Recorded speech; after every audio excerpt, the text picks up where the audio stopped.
असणारी रेषा आहे ती काय काढली, मग आपण MN हे दोन बिंदू जोडून घेतले. मग आता आपण सिद्धता बघा कशी लिहायची. तर चौकोन MNQS हा चक्रीय चौकोन आहे व कोन MNP हा त्याचा बाह्य कोन आहे. आता तो चक्रीय चौकोन का आहे, तर त्याचे चारही बिंदू हे काय आहेत, वर्तुळावर आहेत. म्हणून कोन MNP बरोबर कोन MSQ.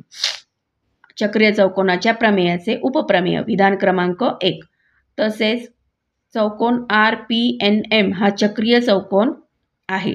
म्हणून कोन MNP अधिक कोन MRP बरोबर 180 अंश. कारण चक्रीय चौकोनाच्या प्रमेयानुसार विधान क्रमांक 2. का तर जे समोरासमोरचे दोन कोन असतात चक्रीय चौकोनाचे ते काय असतात, परस्परांचे पूरक असतात. म्हणजे ते 180 अंशाचे असतात हे आपल्याला माहीत आहे.